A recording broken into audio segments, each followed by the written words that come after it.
50,000-এরও বেশি প্রাণ, তাও কি মন ভরছে ইসরায়েলের?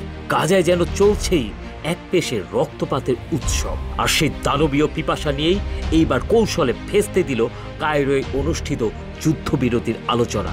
হ্যাঁ, কোনো সমঝোতা ছাড়াই আলোচনা শেষ করলো এই দখলদার বাহিনী।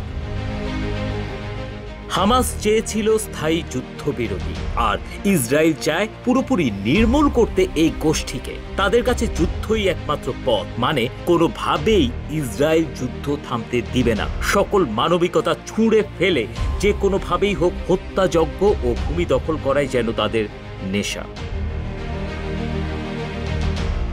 জানুয়ারিতে স্বাক্ষরিত যুদ্ধবিরতি ভেস্তে যাওয়ার পর গত মাসে ইসরায়েল গাজায় নতুন করে সামরিক অভিযান শুরু করেছে।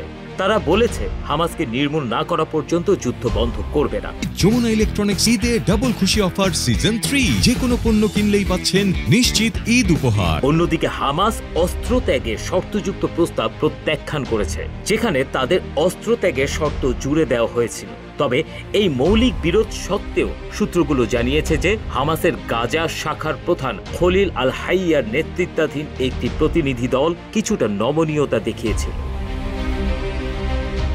মিশরের এক সূত্র রয়টার্সকে জানিয়েছে সর্বশেষ প্রস্তাবে হামাসকে আরো বেশি সংখ্যক জিম্মি মুক্তি দিতে বলা হয়েছে। ইসরায়েলের মন্ত্রী ও প্রধানমন্ত্রী বেনিয়ামিন নেতানিয়াহুর নিরাপত্তা ক্যাবিনেটের সদস্য জিভ এলকিন সোমবার আর্মি রেডিওকে বলেছেন, হামাস 5 জন জিম্মি মুক্তির প্রস্তাব দিয়েছিল, কিন্তু ইসরায়েল এখন 10 জনের মুক্তি চাইছে। জানুয়ারিতে শুরু হওয়া যুদ্ধবিরতির প্রথম ধাপে হামাস 33 জন ইসরায়েলি জিম্মিকে মুক্তি দিয়েছিল। বিনিময়ে ইসরায়েল শত শত ফিলিস্তিনি বন্দীকে ছেড়েছিল। হামাসের হাতে এখনো 59 জন ইসরায়েলি জিম্মি আটক রয়েছে। ইসরায়েলের ধারণা এর মধ্যে 24 জন এখনো বেঁচে থাকতে পারেন। এদিকে গাজায় মানবিক পরিস্থিতি চরমে পৌঁছেছে। সম্প্রতি ইসরায়েলি বিমান হামলায় হাসপাতাল লক্ষ্যবস্তু হওয়ায় চিকিৎসা ব্যবস্থা ভেঙে পড়েছে এবং খাদ্য, পানি ও ঔষধের তীব্র সংকট দেখা দিয়েছে।